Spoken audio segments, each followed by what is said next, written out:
Okay, everybody, so we are going to be making our own chips using coconut oil, refined coconut oil, and some Timrose low in carb, let's skip the sandwich tortillas. So each wrap or each tortilla is 60 calories, 2 grams of fat, 11 carbs with 7 in fiber, and then 6 protein if you are wanting to try and get the net carbs.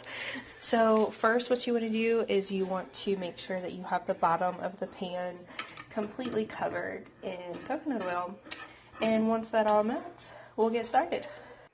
Okay, so while we wait for the oil to effectively get warm and boiling, I went ahead and I took 2 tortillas and I folded them together. So once this way, and then one more time going this way.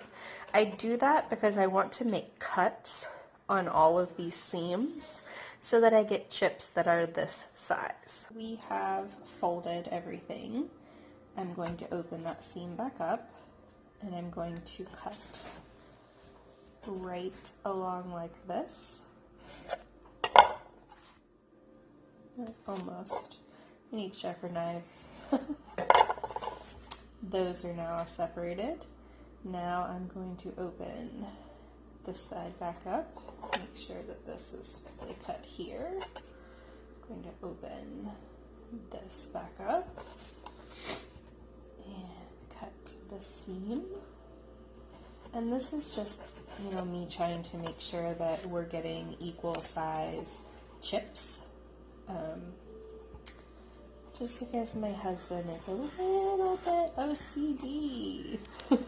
I mean, of course they're not going to be perfect, but they will be about what we need them to be. And there we go. And now that we have our nice little stack, we're ready to go over to the oil on the stove. Alright, so we are going to slowly, make sure you have some tongs with you. Go ahead and drop each one in one by one. And you're going to wait until you start seeing it kind of bubble. And then you see kind of the edges start to turn a little bit. And you will want to go ahead and flip it over once you see that. It's only going to take a few seconds for each one of these to become a chip for you. And see, now it's nice and hard and crunchy. And I'm going to move it over to a paper towel. And I'm just going to keep doing this with each one of my slices until I get a whole plate of chips so that I can have some guac and hummus tonight. Okay, so now that we are all finished, I did want to note sometimes you will have them kind of plump up like this. That is perfectly normal and it is okay.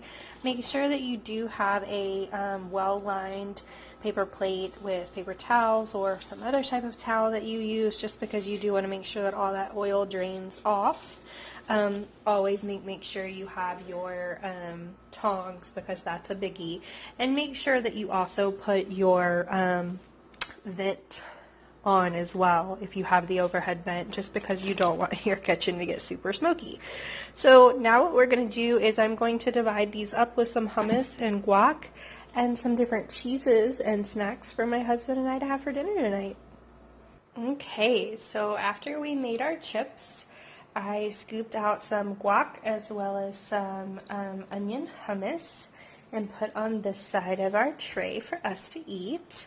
In the middle, I have, of course, our dessert. I put some, there's 2 strawberries in each and blackberries in the bottom, and each one has a cup of Chalk Zero dipping sauce. Over here we have 4 different kinds of cheeses. They range from pepper jack to smoked Gouda to a champagne cheddar, as well as a goat cheese.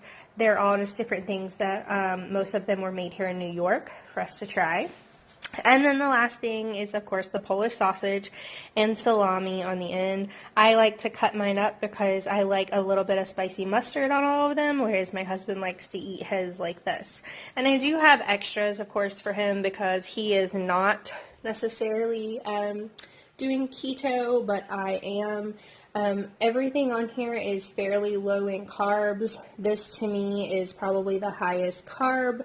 The Chalk Zero has a lot of fiber. Just really watch your protein intake when it comes to this side of the tray, and then make sure that you're using a low carb or no carb in some cases tortilla to make your chips. But otherwise, bon appetit!